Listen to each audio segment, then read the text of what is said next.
Komiði sæl og verið velkomin í klefann. Markmiðið að finna leiðir til að bæta árangurinn. Gefum Silju Úlfars orðið.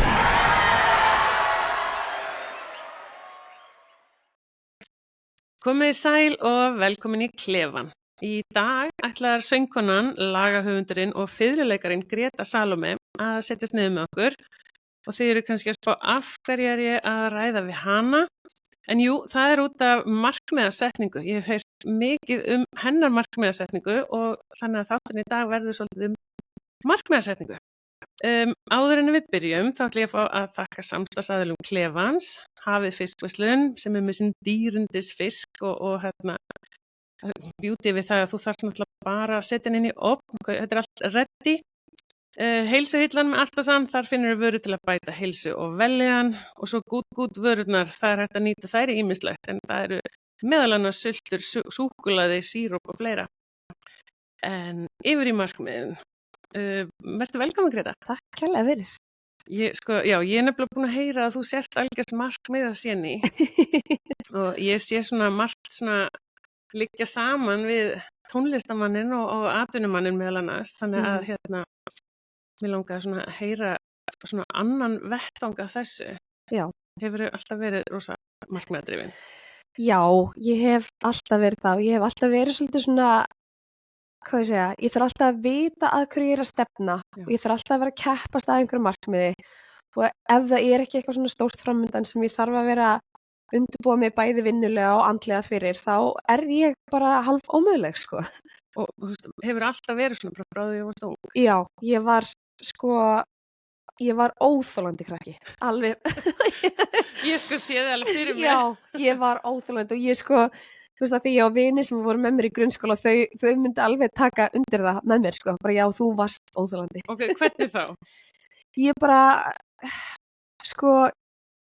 ég bæði í námi og svo náttúrulega bara í tónlistinni og líka í íþróttum, var mikið í íþróttum þegar ég var krakki og ég þurfti alltaf að vera að keppa og ég mér fannst það ekki droslega gaman ef það gekk ekki vel eða ef ég var ekki, hæst á einhvern prófum og einhverju svoleiðis. Sem betur fer, þá hef ég hef róast í tíðinni hvað það varðar og svona náða einhvern veginn hemja þetta keppniskap svona, eða beina allan í rétt átt. En í hvað íþróttum varst?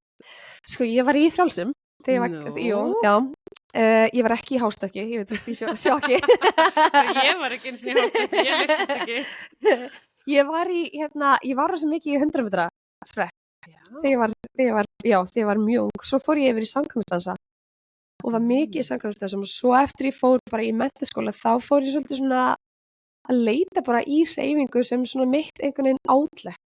Ég var í MR og ég var í listaháskólum á sama tíma og í svona, í miklu akademísku námi í MR og svona bara á fullu í listaháskólum á þilina og ég þurfti bara svo mikið þessa hreyfingu. Og svo hefur bara hreyfingin orðið svolítið svona, bara svolítið svona aðalatriði í mínu lífi, Kynntist manninu mínum í bootcamp í den og já, þannig að hreyfingi er alveg svona þunga með því, myndi ég segja, í mínu lífi, fyrir utan tónlistina. Já, og ég sé það alveg út af því ég fylgi þér á Instagram og þú ert alveg svona inspirational þar, og maður sér alveg að þú ert að taka góðar og erfiðar æfingar og stjórna vel líkamsting. Mér finnst það alltaf svolítið töff. Já, það hentar mér einhvern veginn mjög vel. Ég var í crossfitinu á sín tíma og var mjög svona, var alveg, langaði að bara hella mér svolítið út í crossfitið, en svo var það einhvern veginn þannig að það fór ekki alveg saman að vera fiðluleikari með framstæðar axlir og vera svo snatsa á tíma, allan daginn.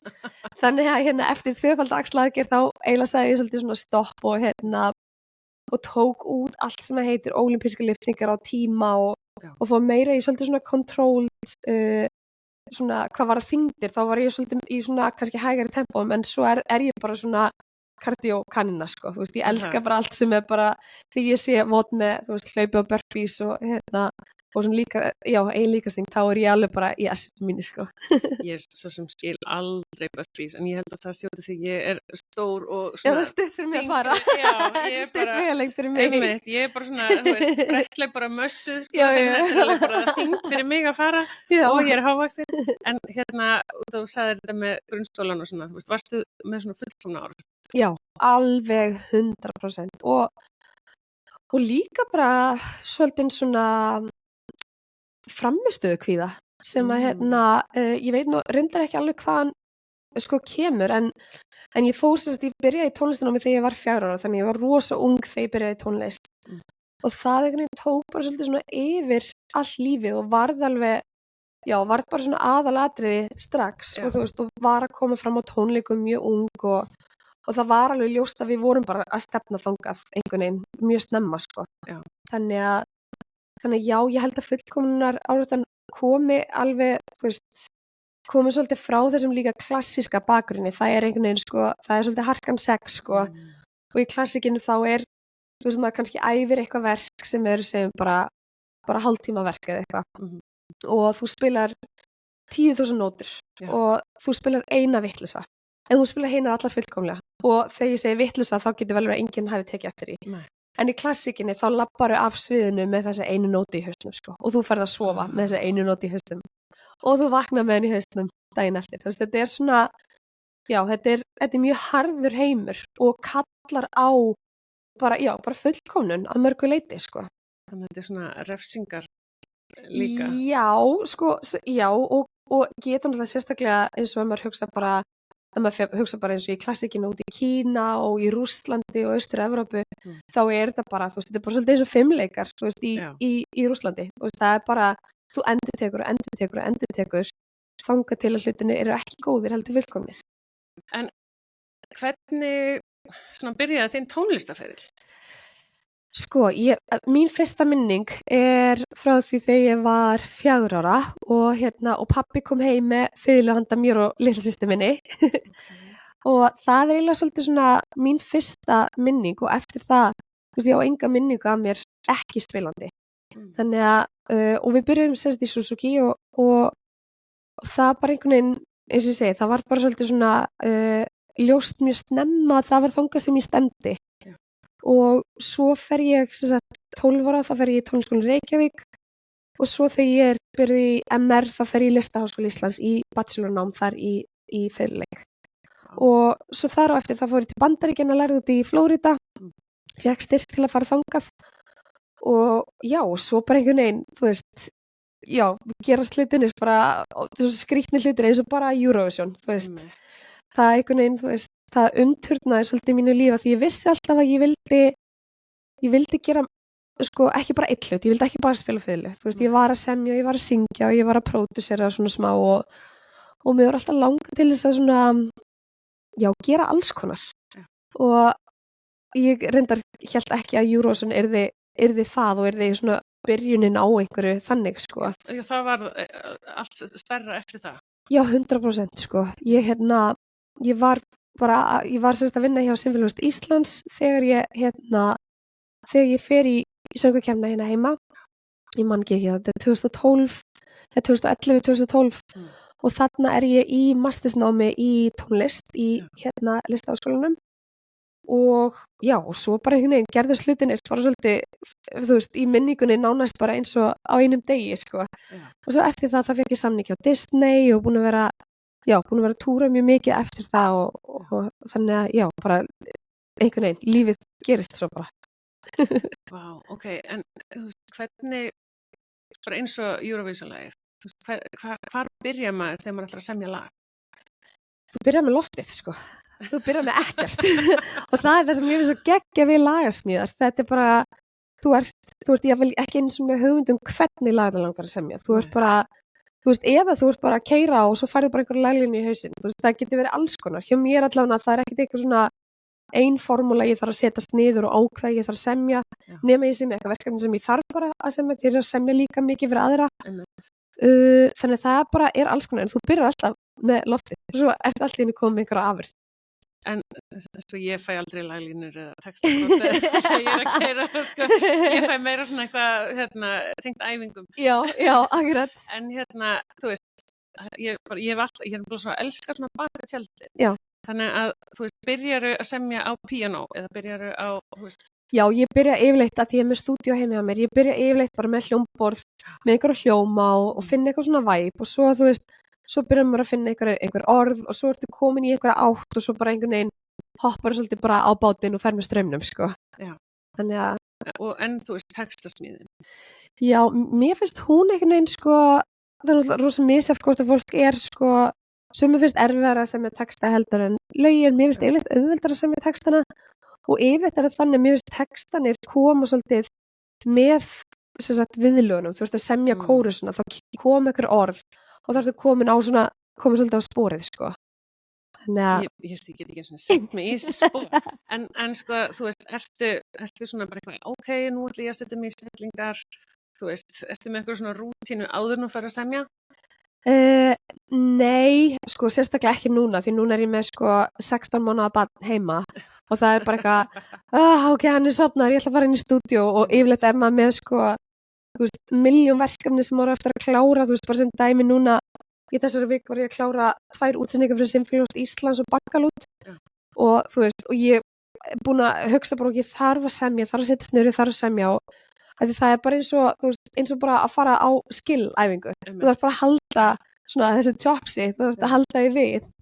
Þannig ég er búin að hugsa alla vikuna, já, ég ætla að setja sniður, ég ætla að setja sviljónbor, ég ætla að semja og svo er ég bara fram á nótt bara eitthvað, þú veist, að vinna í þú veist, nótnaskrifum og í, þú veist, verkefnum. Ég var að leikstýra líka núna stóru sjóin núna í fyrra kvöld og þú veist, og maður er bara svolítið svona, mér líður pínlítið eins og líður mitt snúist það að halda mér á floti núna, sko. Ég er bara á einhver svona hundavaði, sko. Þannig að ég hef ekki, það var miklu meira þannig, ég gæti verið bara eitthvað, ok, þú veist, ég ætla bara að hlaupa, hreinsa hausinn, svo ætla ég fara inn og ég ætla, þú veist, bara eitthvað, þú veist, að fá mig súkkulaði og setjast inn í stúdíó og ég ætla bara, þú veist, hafa kósið semja.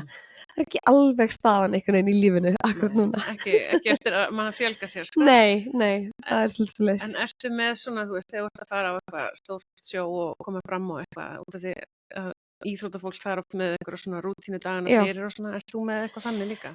Nei, og það er sko ástæði fyrir því. Okay. Ég nefnilega, sko, þegar ég var yngri, þegar ég var sérstaklega þegar ég var í háskólanáminu í fiðlunni, þá var ég alltaf með bara, ég varð að hita mig upp ákveði lengi og ef ég var ekki með að hita mig upp ákveði lengi, þá er ég bara, ég er ekki tilbúin. Og þú veist, og mér leið alltaf eins og það yrði að vera einhvern veginn þessi rútína áður en ég fer á sviði, áður en ég fer að spila, annars er ég bara ekki tilbúin, alveg sama hvað undirbúningur er búin að eiga sér stað á undan. Og svo ákvað ég það eiginlega bara, sérstaklega eftir ég fór, þú veist, að koma fram sem, þú veist, söngkona og sem svona, meira sem artisti heldur en hljóðfæraleikari, þá eiginlega bara hef ég svolítið svona ákveðið það að ég hugsa sem minnst það sem ég er að fara að gera, af því gætni ég sé búin að náttúrulega undirbúa það og viti hvað ég er að fara að gera, sem er svona yfirleitt staðan. Sérstaklega til þess að bara láta ekki aðstæður einhvern veginn setja mig út af laginu. Af því að maður, eins og til dæmis í mínu fæi allavega, þá er það þannig að ég er eiginlega aldrei í sömu aðstæðunum, ég er eiginlega aldrei á sama staðunum, oft ekki að spila með sama fólkinu, eiginlega aldrei að spila fyrir sama fólkið, þannig að ef ég ætla að halda í einhverja rútínu sem er, sko, það heiluga, ef ég fer ekki í gegnum hana, þá er ég ekki andlega stemd, þá veit ég að það er bara eitthvað svona sem er dæmt til að fokka sér upp, sko. Sko, ég nefnilega veit að það er alveg hópur á íþróttafólki sem að tengi við þetta er alveg eins og þar og ég sé svona þegar íþróttafólk byrjar með fullkomna áratuna að þá fæ maður einmitt áhyggjur af þessu, þú veist, hvað ef að eitthvað fipast, því að stundum gengur ekkert allt upp, sko, og þá, þú veist, þá verður bara samt að performa, þannig að ég er bara smá ánægð að heyra þetta, sko, og sérstaklega út af því að þú ert eða varst þessa fullkomna áratu típa, að þetta svona er alveg svona, getur bara verið hættulegt fyrir þau, sko. Að hengja sig í eitthvað svona sem að verður að vera eins, sko. Og mér finnst þetta hjálpa mér með fullkomna áratuna líka, sko. Þetta er pínlítið svona þessi setning sem ég hugsa svo oft sem að ég er svo sek líka, þetta paralysis by analysis.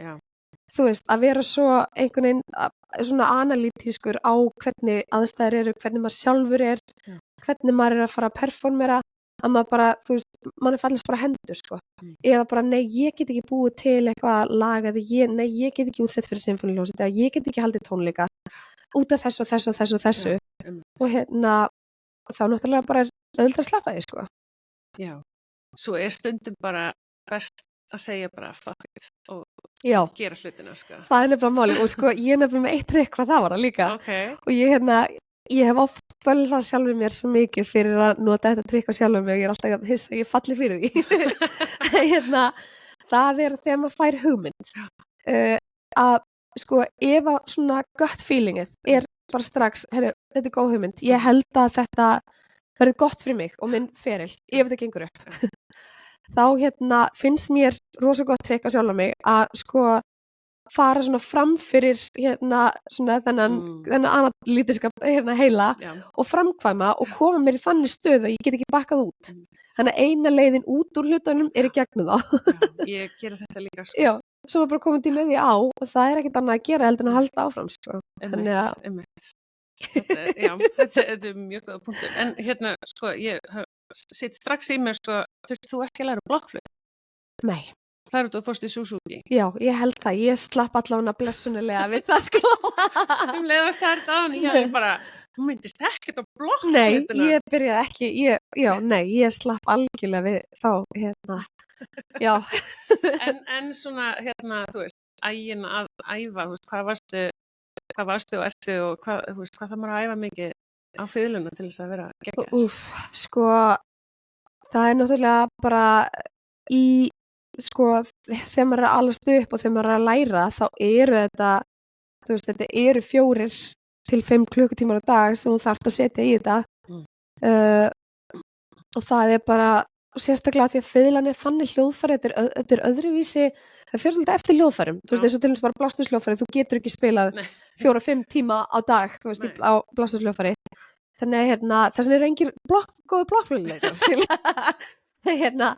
en þú veist, á fiðluna, það bara einhvern veginn þannig að hljóðfæri kallar á það mikla sko sérefni og svo mikið af svona, svo mikið af fínhreyfingum sem þú þarft einhvern veginn að ná svo fullkomnu valdi á að ef þú nærði ekki, þú veist, ákveðnum svona tímafjölda fyrir rosalega ungan aldur, það getur bara verið fyrir 8-10 ára, þá ertu búin að missa lestinni.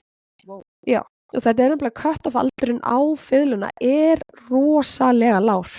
Já, þessu. Já, þannig að þegar þú sér, sko, þú veist, maður sér oft bara svona á samfélagsmiðlum svona, þú veist, litlar svona sérstaklega, þú veist, krakkar frá Asíu sem bara svona algjörlega vélar, sko. Þetta eru bara krakkar sem eru kannski 7-8 ára en þau eru, þau eru bara að gera ekkert annað heldur en að æfa sig, sko.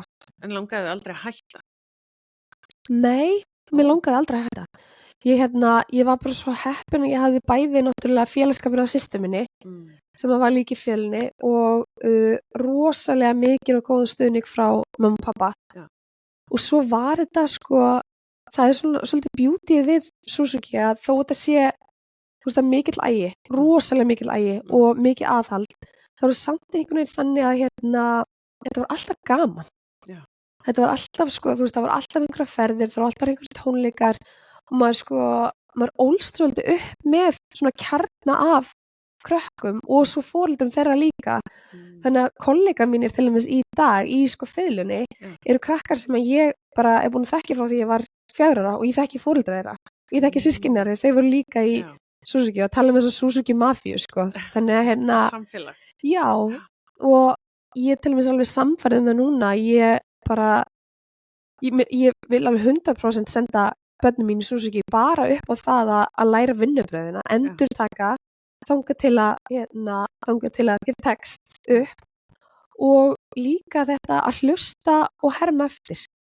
Hlusta og læra svolítið læra svolítið á þessar hlustun, sko. Og bara svona verkfærin sem þú færð í Suzuki sem krakki bara í vinnubröðum eitthvað sem að ég hef eiginlega ekki séð neinstar annars staðar. Og það eitthvað svona sem að ég myndi allan að vilja gefa börnunum mínum alveg burt sér frá því hvort þau verði tónlistafólk eða ekki og bara, þú veist, það verður algjörlega þeirra. Þannig að ef að, þau mitt eftir eitt í hug, sko, ef að fiðlan væri íþrótt, Já. hvaða íþrótt væri? Ég held hún var fimleikar, alveg 100% sko. Já. Þegar þú varst að lýsa þessu Já. hana, ég var alveg bara, það er eins og hún sé að tala um fimleikar. Já, ég held að hún, það var 100% af því að þegar maður hugsar þú veist, klassíska tónlist og svona einhvern veginn þessa svona klassísku stofnun sem að, þú veist, sem að klassísk tónlist maður hugsa alltaf fiðlu.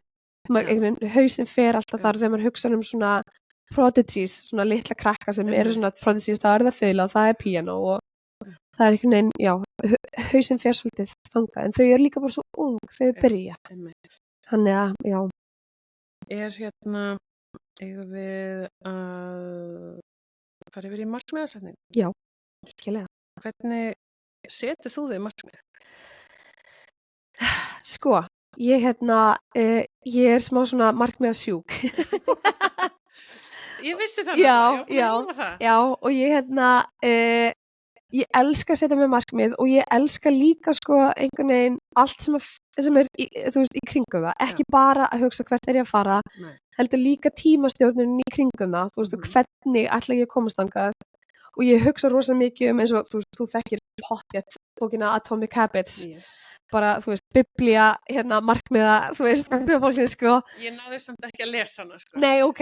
Ég var alltaf bara, nei, ég get ekki meir. Já, ég sko, ég bara í hverjum einsta janúar, þá hlusta ég á þessa bók. Þetta bara svona ritual hjá mér. Alltaf í janúar hlusta ég á bókina. Þú hefur svo marga klukkutíma sólarhringur, ég skil þetta ekki. Nei, sko, ég er að gera það þegar ég er, þú veist, kannski að þrífa heima eða á brettinu eða, þú veist, eitthvað Ég skil ekki. Það er aldrei ég eitthvað setjast niður og og lesa bók. Nei, ég skil ekki. En þú veist, og það, eins og hann talar mikið í þeirri bók, þá það, sko, það allir með markmið og það ekki markmið sem skilja hverju náðum og hverju náðum ekki, af því það vilja allir stefna hátt, það bara hvernig leiðin þangað, ef þú ert ekki með skýra leið og einhver haldreipi, þú veist, til þess að koma þangað og einhver system sem að virka fyrir þig, þá náttúrulega, sko, bara nokkuð ljóst að markmið verða bara það verða bara markmið, sko. Þannig að mér finnst, sko, eins og mér finnst markmið æðisleg og ég alltaf að, þú veist, ég ofta að hugsa bara, ok, þú veist, hver ætla ég verið búin að ná innan þessa tíma eða hvað ætla ég búin að gera þarna og ég að kannski pródúsera tónleika ég halda tónleika, hvernig ætla ég að gera það besta event, þú veist, og svo náttúrulega týnir maður sér oft í stórum markmiðum þegar maður ætti kannski aðeins að svona halda sér meira á jörðinni, en mér finnst einhvern veginn, sko, mér finnst jafnvel skemmtilega heldur en að setja mig markmið, það að einhvern veginn að þú veist, komast þangað. Búið til leiðina. Já, búið til leiðina og tímastjórnunin sem að, sko, þarf til þess. Þannig að ég er yfirleitt með í hausnum, þú veist, bara með svona, ok, ég veit hvað ég þarf að gera þarna og ég veit, þú veist, ég með tónleika þarna sem ég þarf að undirbúa, ég þarf að ráða fólk með mér, ég þarf að gera þetta og svo þarf ég náttúrulega að æfa mig fyrir þetta. Ertu svona listatípa? Já, ég elska lista. En þú veist, ertu að gera það í Excel eða ertu með eitthvað app? Nei, ég nefnilega, sko, ég þarf að skrifa niður og þannig líður mér best þegar ég sé hlutinu fyrir fram mig og leið og ég búin að skrifa eitthvað niður, þá finnst mér orðið raunverulegt. En þú veist, ef það eitthvað svona svamlandi í kringum mig, þá ég ekki alveg, það ekki alveg svona einhvern veginn konkrétt, sko.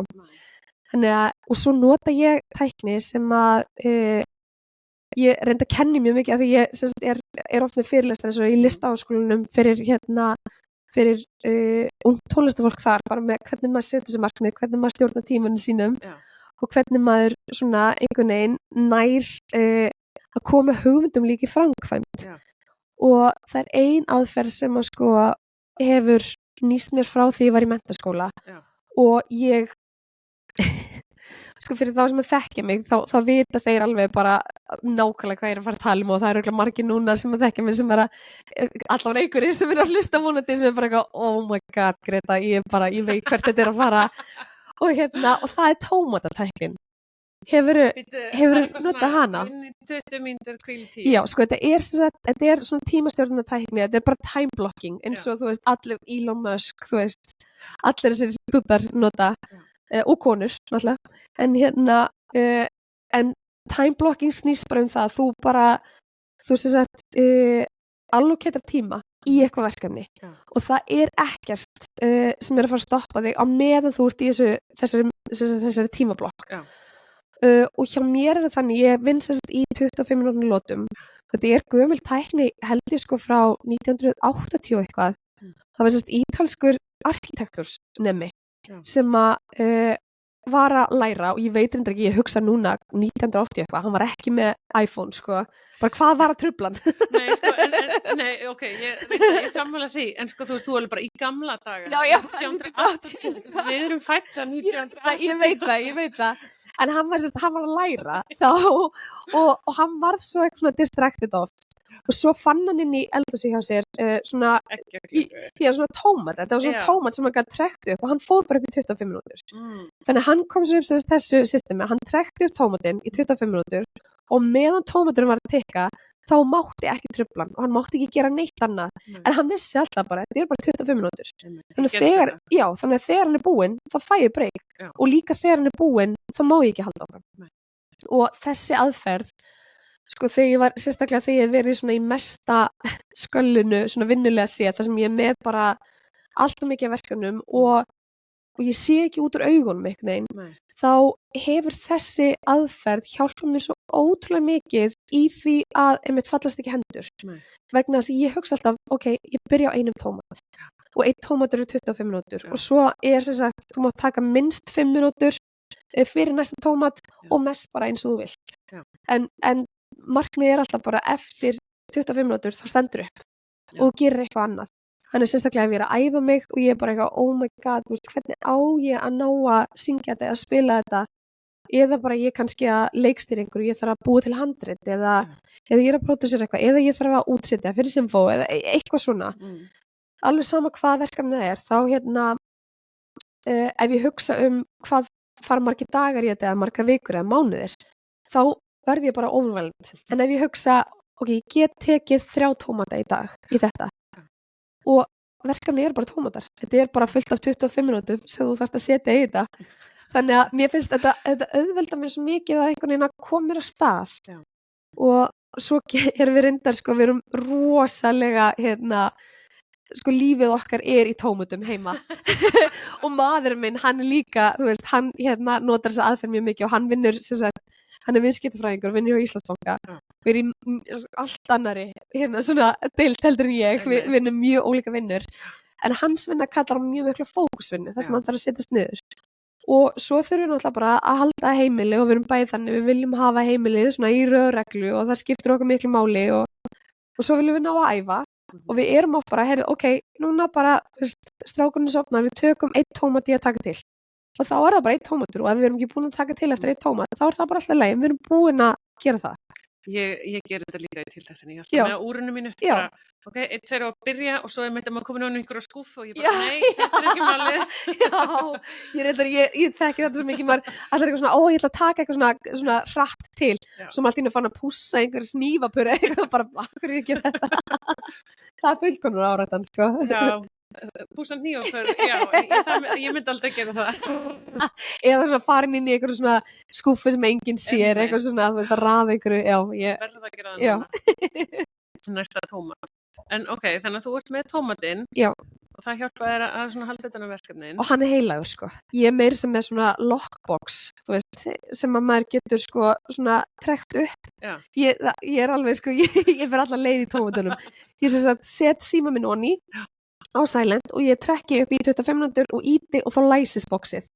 Þannig ég get ekki tekið í síman og þú veist, opna Instagram eða eitthvað og svo heyri ég bara zzz, og þá veit ég að þú veist, það búið að læsast og ég veit að það bara, þá ég komin í tómat og það enginn að fara að hringja mig og Elli veit að líka maður minn, þú veist, að ef einhver kemur og ég í tómat og saman með hann, veist, það bara, við þurfum bara að klára tómatinn.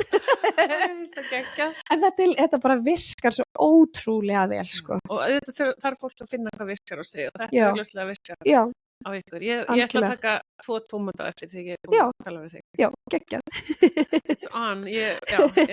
Ok, það er bara gott að heyra að það eru aðrir að hugsa svona svipað mann sjálfur. Og það er hægt að fá upp líka, þú veist, það er bara, þetta heitir Pomodoro, Já, alveg hérna, rétt. timer. Þannig að þú veist, ef þú ferð inn á bara App Store, þá getur fundið fullt af svona Pomodoro ykkurum. Ég held þessi með þetta, sko. Já, En hérna, ok, þannig að þú nota þetta til þess að svona skilgrina verkefnin og svona komast í kannski þitt zone og það er reyndar annars sem ég langar að spyrja. Þið farið að, tónlistafólk fer alveg í svona zone, Já, er það ekki? já, algjörlega, sko. Þannig að ertu stundum kannski bara upp á sviði að spila og svo bara manstu vall eftir Já. því eða... Og það er yfirleitt þannig, þú veist, maður man undirbúningin, maður man rosa lítið, sko, eftir Já. mómentinu á sviðinu, því þú ert í svo miklum performance mode Já. og svo er það líka, svo er það náttúrulega líka bara alveg eins og í íþróttunum, þú veist, eins og að keppa í spretthlaupi. Já, Hversu margar æfingar og þú veist, klukkutímar, dagar, vikur, mánuðir, ár er á baki þessu 12 sekúndna hlaupi, einmitt, þú veist, og maður man ekki eftir því, þú manst eftir undirbúninum. einmitt. Svo er þetta bara svona, svo er þetta bara Svo er búið, sko. Svo er þetta búið. Þannig að, og það er svolítið svipa með tónleika og með performance, þú veist, þú einhvern veginn svona, já, maður eyðir öllum tíman sínum í að undirbúa og svo stendur á sviðinu og svo Þetta er bara búið. er það búið. Það er ekki. Herru, ok, já, það var svo út úr. Í markmiðasetningunni þá, þannig að þú ert með tómatan og þannig í raun og veru finnur þú svolítið út eða ekki, þú veist, hvað markmiðið er og hvert Já. þú ert að fara og svona. Já. En þú veist, þessi skref sem þú brýtur niður. Já, sko, það er náttúrulega, sérstaklega þegar maður er að undirbúa eitthvað sem bara eins og tónleika, þá er þetta bara ákveðni póstar sem að þú þarft að klára fyrir ákveðin tíma til þess að þú bara yfirleitt getir, þú veist, það er með tónleikan og það náttúrulega, ég kannski svona, það misaft hjá mér hvort ég er að, þú veist, hvort ég er að syngja pop eða hvort ég er að spila klassíska tónlist eða hvort ég er að halda mína eigin tónleika, þú veist, þetta er svona, náttúrulega þau eru svo misjöfn verkefnin, sko, en það er samt algjörlega þannig að það er því seinna sem þú byrjar því erfiðari, eða þú veist, því brattari verður brekkan, sko.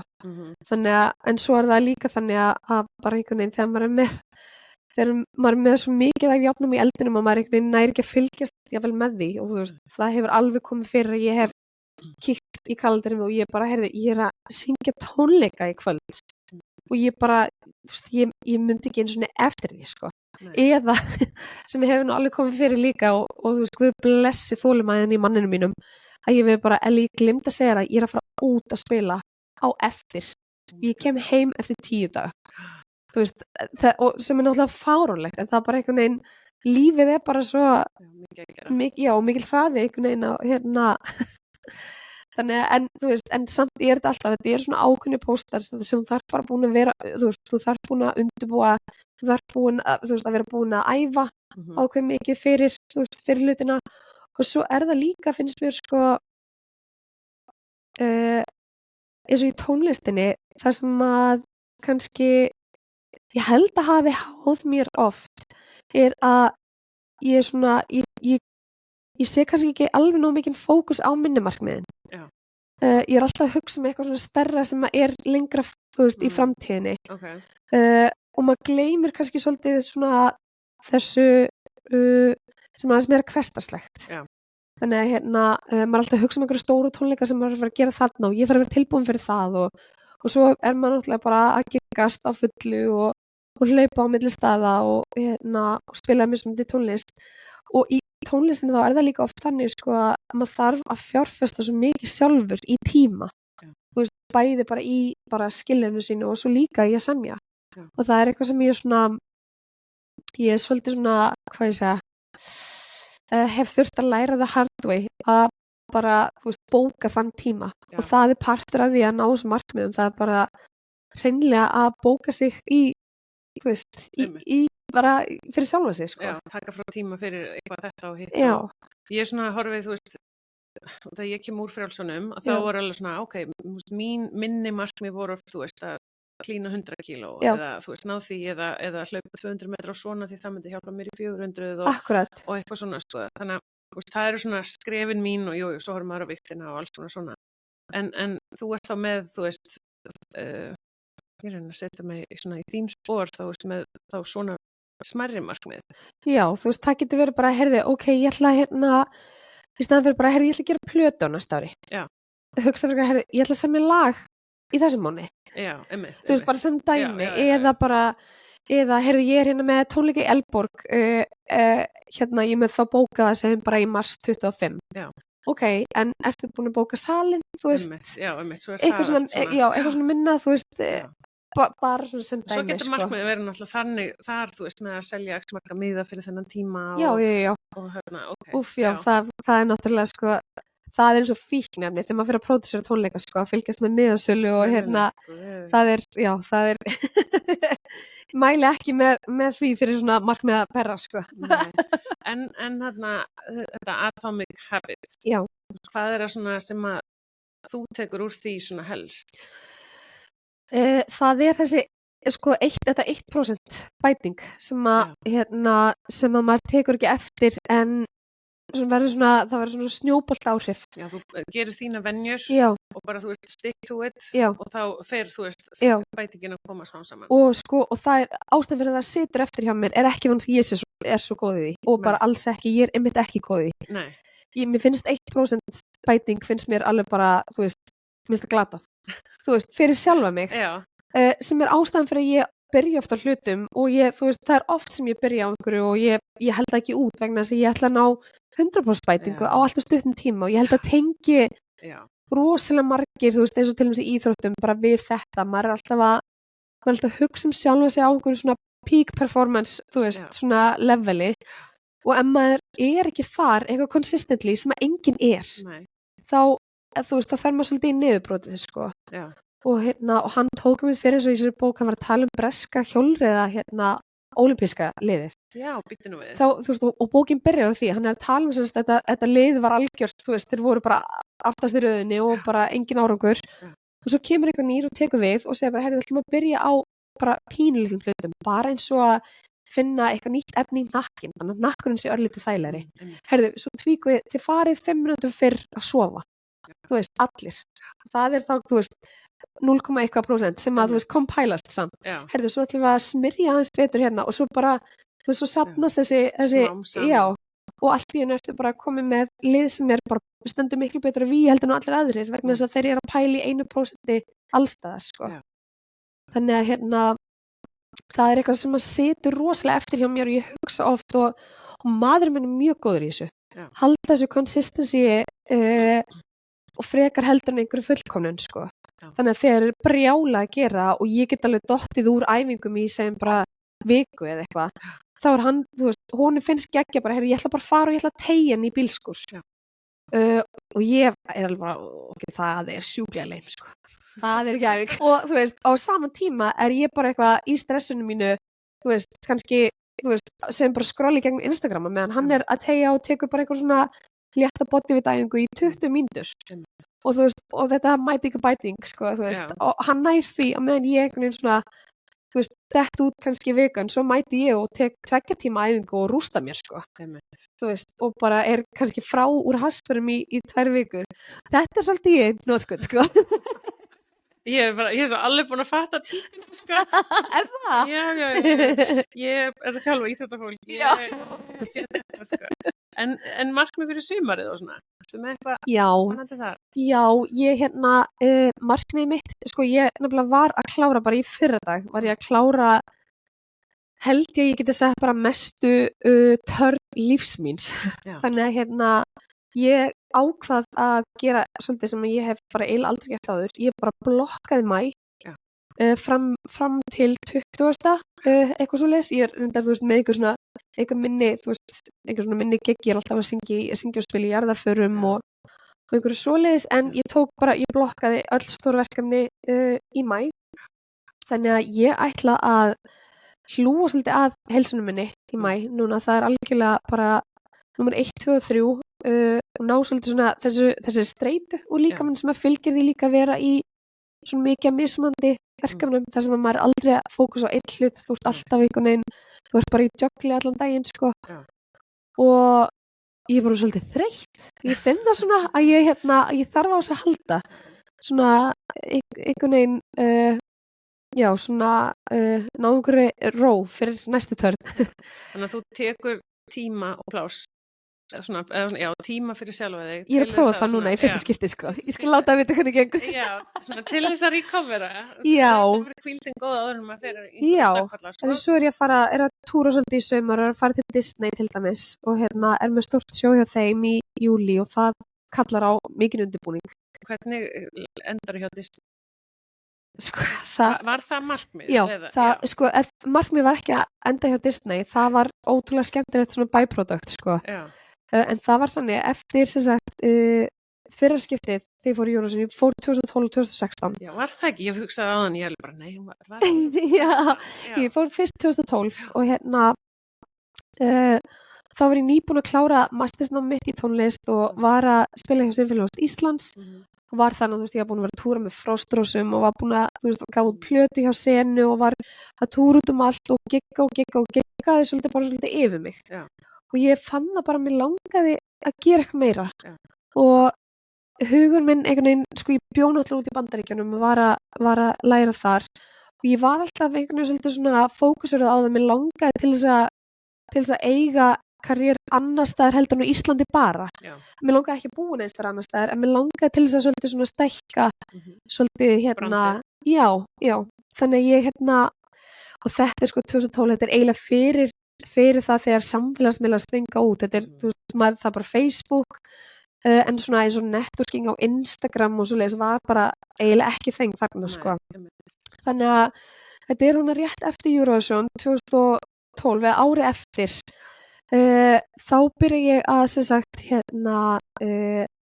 bara vinna fyrir sjálfa mig. Ég ákvað bara að ég myndi setja saman prómopakka sem var, þú veist, allt sem ég var búin að gera Eurovision, þú veist, það sem ég var búin að gera í Listaháskólanum, Frostrósir, þú veist, bara allir þessir einhvern veginn svona stóri tónleikar sem ég var búin að vera að syngja og spila á og ég bara bjóð til prómopakka sem ég svo sendi bara út allt og ég fór heim alltaf eftir þegar ég búin að gigga kvöldin og það fór ég alltaf upp í sófa og ég googlaði bara agencies og í Ameríku, ég vildi bara fara til Ameríku. Já.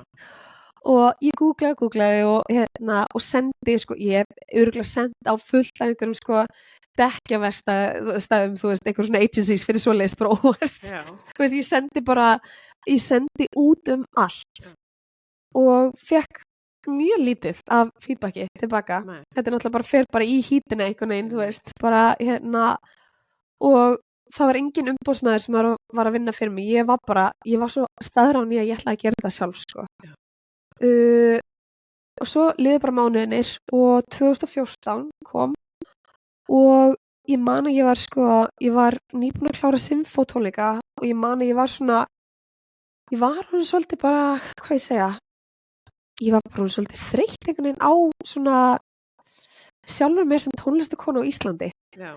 Og fannst einhvern veginn, mér fannst ég vera svolítið svona stökk og ég man svo vel eftir þessu kvöldi að því ég var niður í bílakjallara í Hörpu og ég opna síma minn og það er e-mail opna inboxið og það er e-mail þar frá umbóðskrifstofu sem hét Mike Maloney og það var einhver bara kall með einhverja, sko, algjört no-name agency út í Kanada, minnum mig, og ég sem sagt hafði fyrir einhverja slistni sendt prómopakka minn á hann og hann segir sem sagt takk fyrir þessa sendingu, við erum búin að senda þetta til mannesku sem við þekkjum hjá Disney og þau hafa áhuga að vinna með þér. Er það eitthvað sem þú er tilbúin að skoða? Og ég bara, já, ég er tilbúin að skoða það. Og svo var þetta var ótrúlega fyndið ferli, sko. Svo þetta var eftir áramót 2014, bara í byrjun árs og þau spurðu hvort ég geti komið sagt, og verið með sjó hjá þeim í Flórida og svo fylgdi einhvern með þetta væri á Disney Dream sem var svona risa skemmtiferðskip á vegum Disney og ég bara, þú veist, bara til í ævintýrið og ég hugsa bara, ég vil fá Disney á feilskrána mína. Það er svona life goal hjá tónlistarmanneski að fá Disney sem sem bara employer á félagsgrunna og ég fer út og ég man sko, það var, þú veist, þetta var í fjölmiðlum minna heima, bara skrifar undir stóran samning hjá Disney og fer út til Flórida og eitthvað svona og ég fer út, alveg bara full sko eftirvæntingar með fylguna mína og þú veist, og bara öll playbacki mín svo mæti ég þarna til Flórida og það vissi enginn hvað átt að gera við mig. Nei. Og þetta voru svo mikil vonbrigði og þetta var svo mikil antiklimaks en ég gat ekki farið heim. Nei. Vegna þess að það vissu allir. Ég hafði farið út til þess að vinna hjá Disney þannig að það hefði verið svolítið svona, já talandi um antiklimaks, það hefði verið glatað að koma heim bara með skottið milli lappana bara, heyrðu, nei þetta var ekki alveg einhvern veginn það sem ég sá fyrir mér en ég hef ekki talað mikið um þetta því að svo náttúrulega einhvern veginn, þú veist, fórið öðris en þegar ég kom út, það var sem sagt þá voru þau bara, heyrðu, já, viltu prófa að spila hérna, við erum með veitingastað sem var rosa flott að vera með svona fiðluleikur og sönguna og mér langar ekki að syngja á veitingastað með fullri virðingu, bara, þú veist, bara ég er ekki komin hérna, þú veist, búin að flytja einhvern veginn frá fólkinu mínu hingað út í einhverja mánuði til þess að þetta átti að vera 7 vikur til þess að syngja á veitingastað. En þorðir að segja það við þau?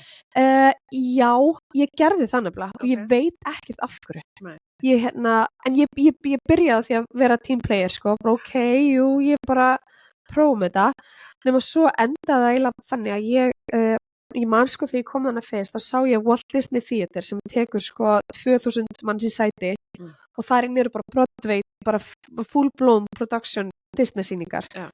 Og ég hugsa bara, ég verð hérna, ég hef auðvitað verið hérna með sjó. Já. Svo bara eitthvað, bara hérna og þú veist, spila fyrir fólk með að borða franskar, þú veist, og ég var bara, og ég sagði við þau, því miður, þú veist, þetta er bara ekki fyrir mig.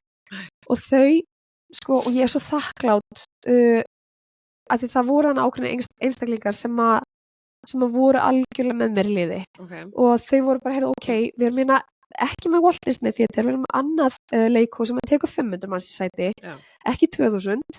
Ertu til í að sýna okkur bara hvað þú vilt gera þar? Þú hefur, ég man ekki að hafa einhverja 2 vikur til að setja saman sjó og svo tökum við það. Já. Og ég þurfti bara að sanna mig, bara frá byrjun. Það þekkti mig enginn, en það vissi enginn, þú veist, júra sem þau þekkti það náttúrulega ekki neitt. Nei. Og þú veist, já, þú veist, og bara þú veist, það var ekkert einhvern veginn, já, þannig ég þurfti bara að byrja algjörlega frá núlli. En ég setti saman sjó og það gekk rosalega vel. Og það einhvern veginn bara varð svolítið svona hitt þarna hjá þeim og svo eftir það þegar tíminn var búinn, þannig samningstíminn þessar 7 vikur, þá spurðu þau hvort ég vildi framlengja og sem sagt, og flytja sjóið yfir í Walt Disney Theater. Okay. Og við gerum það og svo þegar það var búið, þá sem sagt, buðu þau sem sagt mér að ég yrði það sem er kallað headliner hjá Disney. Já. Og þau keyptu svo endanum sjóið og við byggum til í rauninni nýtt bara svona stærra sjó sem var bara, þú veist að titillin var bara Greta Salome Disney eitthvað. Já. Og þar var ég bara með sko æðislega dansara, ég var að fljúa, þú veist, í sjóinu og með sko búningahönniði og leikstjóra og grafísku hönniði frá Disney og bara, þú veist, algjör draumur sko. Já. Þannig að ég lærði svo mikið á þessu og helst bara að því að það hefði verið svo auðvelt að vera bara, já. Ok, ég er hérna komin á Disney, ég er ekkert að fara að rífa kjaft við Mikka Mús, sko, þú veist, ég ætla bara að spila á þessum veitingastað og þegja, en þú veist að setja standard fyrir sjálf og segja bara, nei, þetta er ekki, ég veit hvað ég get og ég veit hvað ég get sínt, þetta er ekki, þú veist, þetta er ekki svona, það er ekki verið að nota, þú veist, mitt potential þarna, allan líður mér ekki þannig. Nei. Og svo bara eru 10 ár liðin núna, 2014, 2024 og þetta sjó er ennþá þú ert ennþá að fara reglulega. Já. Þannig að, hún er verið að vinna hjá Disney nú í 10 ár, þannig að þetta er búið að vera ótrúlega mikið ævintýri, sko. Fannst þér svona þetta moment þarna, hafði þetta svona áhrif á þig að þú bara svona, ok, ég legg standardinn og ég stend mig sjálfur mér. 100% og sérstaklega sem tónlistakona og bara kona. Já. Það er, þú veist, þarna líka það var allir sem ég þurfti að svara til voru kallar. Já. Og svona algjör svona, þú veist, svona corporate Disney kallar, sko. Kallar. Já, kallar, sko. og ég var ekki með umbóðsmann með mér, ég var ekki með neitt til þess að berjast fyrir mig. Nei. Og þú veist, að vera hana 1,55, þú veist, ljósæð stelpa frá Íslandi sem enginn þekkti, það var ekki auðvelt. Og það, þú veist, og ég veit oft einhvern veginn ekki einmitt hvernig ég hafði kjarkinn í þetta, sko. Nei. En þetta kendi mér alveg 100%. Jú. Mér langar aðeins að snúa mér aftur að markasetningunni. Já. Því að þú ert með eitt system sem við erum ekki búin að ræða. Ok. SWOT. Já, SWOT-greiningarnar. Já. Ég elska allt svona. Ég sem sagt, að því ég er oft með þessa fyrirlestra, sérstaklega fyrir tónlistafólk og fyrir fólk sem er bara að vinna sérstaklega líka í sínu svona eigin. Já, þarf ekki endilega að vera tónlistafólk. Nei, þarf ekki endilega að vera tónlistafólk, en bara þegar kemur að verkefnastjórnun, það er alveg svona, það er blómstra ég, sko. Já. Og það er kannski partur líka af þessu svona Suzuki eðli í mér, þessu svona klassíska eðli í mér, að vera með svona first system og vera með eitthvað sem ég veit að bara virkar. Já. Og SWOT-greiningar er eitt af því, og ég tala mikið um SWOT-greiningar þegar tala við sérstaklega tónlistafólk þegar þeir eru með einhverja hugmynd að einhverju verkefni, og það getur verið, það getur verið tónleikar, það getur verið plötuútgáfa, það getur bara verið hvað sem er. Já. Og það er hægt að yfirfæra það á hvaða grein sem er líka. Og SWOT-greiningarnar eru sérst þannig, þær deilast í ytri og innri. Og SWOT stendur fyrir strength og weaknesses, og svo threats og opportunities. Styrkleikar og veikleikar og tækifæri og ógnir. Já. Og ég sem sagt í SWOT-greiningar oft sérstaklega í hausnum ef ég er með einhverja hugmynd, eða jafnvel líka, ég SWOT-greiningar sjálfa mig líka í mismunandi aðstæðum, ef ég hugsa, er ég góð í þetta? Því að stundum er maður það bara ekki, maður þarf svolítið svona kannski hugsa greinandi til þess að sjá það.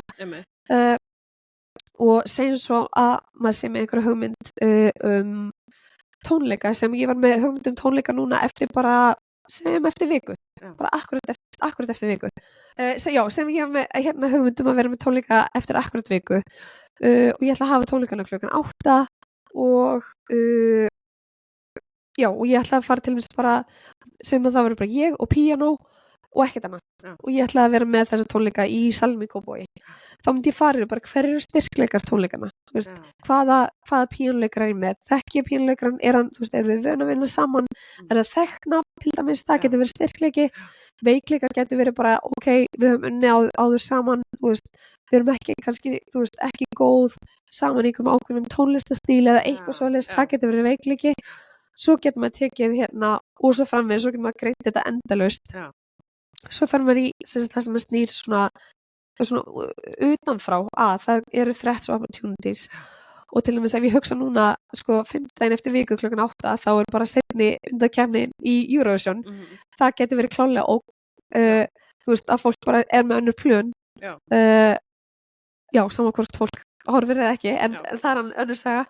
Þannig að það getur verið ógn, og segjum svo bara að það væri bongo. Það er bara búið að vera náttúrulega bara frost og svo kemur bara 20 stigi hiti, þá er fólk bara, ég ætla ekki tónleika í kvöld, ég ætla að grilla og vera út á balli,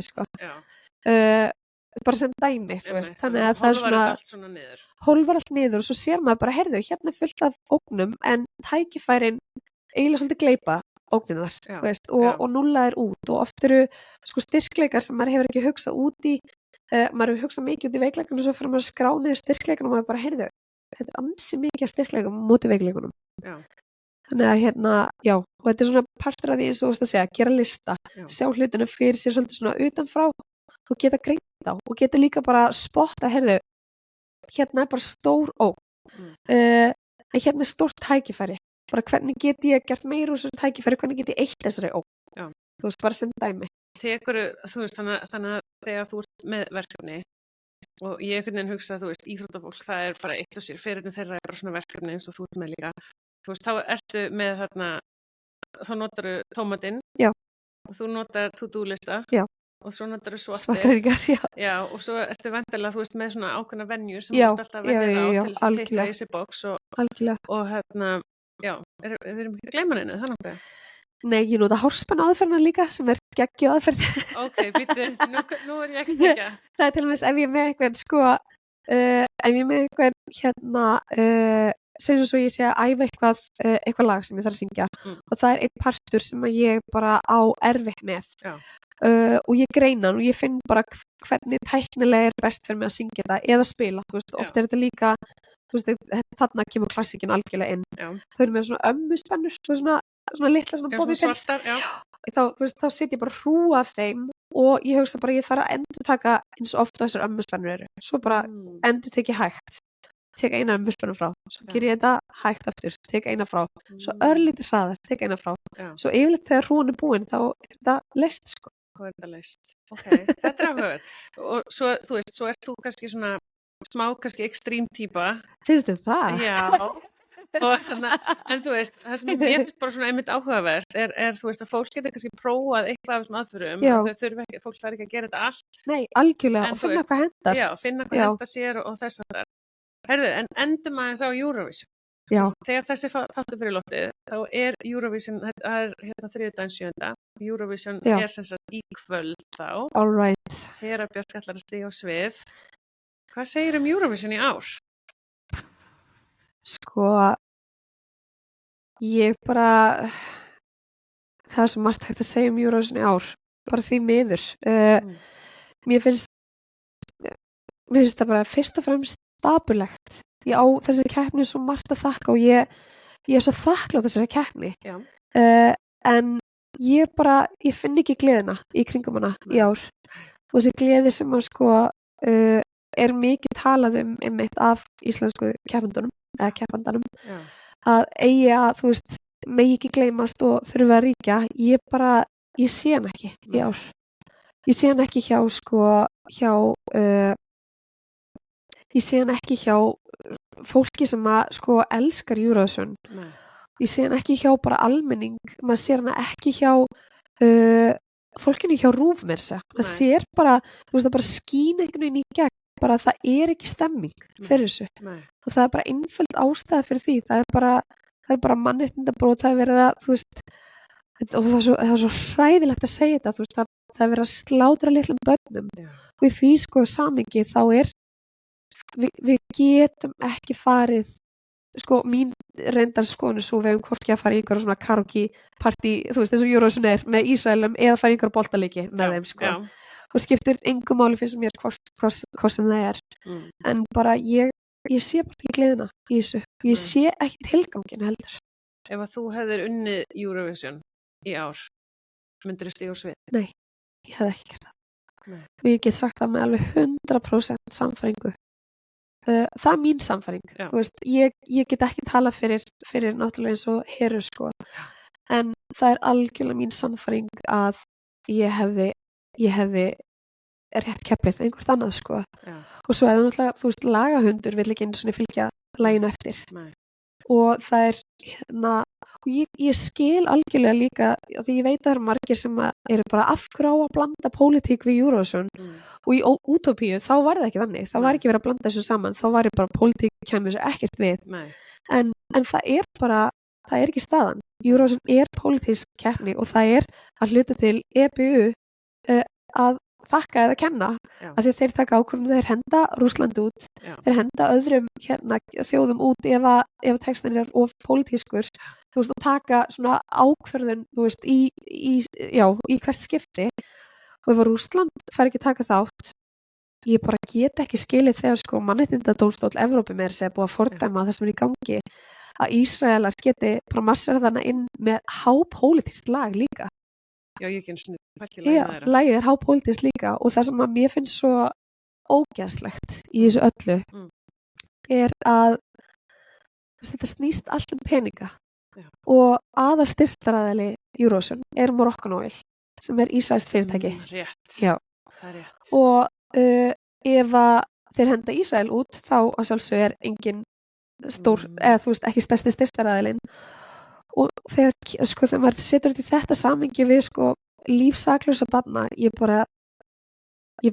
get ekki skilja þetta og ég get ekki samþykkt þetta og ég get ekki stutt þetta alveg sama hvað mér þykir sko vænt keppnina og keppandan líka og þú veist og alla sem að þessu koma þú veist besta vinkona mín er í hópnum bara sem dæmi sko þannig að þetta er flókin staða og ég líka sko ég hef fulla samúð með eins og Heru. Ég held að þetta er ekki auðvöld staða til þess að vera í og þó ég hef tekið aðra ákvörðun sjálf þá get ég algjörlega skilið að þú veist, það komast ekkert allir að sömu niðurstöðu en ég horfði ekki á söngvakeppnina og ég hef bara mjög lítið fylgst með þessum aðdraganda og mun ekki horfa heldur. Þú ætlar ekki að horfa? Nei. Mér skilst, ég held ég að sé bara áðan að palestíski fáninn verður bannaður. Já, hversu ópólitískt er það? Bara, þú veist, og ég bara, maður verður svo sorgmættur einhvern veginn, sérstaklega þegar maður er búin að eignast börn og maður hugsar bara hvernig getur líf saklausa barna verið svona ótrúlega lítils virði í samhenginu og það er eitthvað, finnst mér bara við það að halda glimmerpartí þar sem að allir koma saman, þú veist, og bara auðvitað megi þið vera með, þjóðamálið gangi ekkert mál, þú veist, komið samt og syngið með okkur, ég get ekki á nokkuna hátt skilja að þetta sé bara gleðin sem við verðum að sækjast eftir. Hefurðu rætt þetta við Heru? Já, við hefum rætt saman. Okay. Og þú veist, og hún náttúrulega bara, ég elska Heru, bara, og mér finnst sko, eins og hún hefur sagt sjálf, ef það er einhver sem að getur staðið þetta svona þennan storm af sér með bara bak og bein, eins og hún segir, þá er það hún er grjóthörð og hún fylgir sinni sannfæringu og svo náttúrulega bara er það þannig að maður er ekki alltaf sammála vinnum sínum, þú veist, og kollegum og maður verður að læra að, þú veist, einhvern veginn að navigita það, eins og ég segi, besta vinkonum mín er þú veist, bakgrunn hjá henni og fjölmiðla fulltrúi, þannig að, og við höfum rætt það alveg bara á ótrúlega svona fallegan hátt, einhvern veginn, ég er ekki sammála þessar ákvörðun, en ég styð þig auðvitað sem manneski og ég vil að þér gangi vel. En nei, ég er rosalega þakklátt að vera ekki viðstödd hana út í Malmö núna og bara geta ekki séð að maður hefði tekið þá ákvörðun undir nokkrum kringumstæðum, sko. Nei, mér skilst að syni mín er alltaf ekki að horfa, sko. Þeir eru að taka ákvörðun, sko. Það bara fyllir mig eitthvað svona bara von og þeir eru hvað, 13 og 15? 13. Já, bara hversu ótrúlega geggjað. Það geta tekið, þú veist, svona afstöðu og þetta er auðvitað flókið samtal líka eiga eins og þú veist, maður hugsa við ennþá yngri börn bara sem að vilja bara Eurovision og vilja bara gleðin og skilja ekki það sem er í gangi, sko, hvernig á maður að eiga þetta samtal einhvern veginn. Börn virðast samt vita meira en við gerum okkur grein fyrir algjörlega, sko. Algjörlega. En eigum við ekki að segja þetta bara loka orðin? Jú, það ekki. Há dramatískur endir. En bara þakka þér kærlega fyrir að koma og gefa þér tíma og veit okkur svona innsýn inn í fiðluna og tónlista heiminn, sko. Mín er sko ánægð. Og við ætlum bara að þakka samstarfsaðilunum okkar, Hafið, Fútbút og Heilsuhillan. Góðan dag og gangi þér vel með öll þín verkefni í sumar. Takk, æðislega, sömuleiðis. Takk fyrir.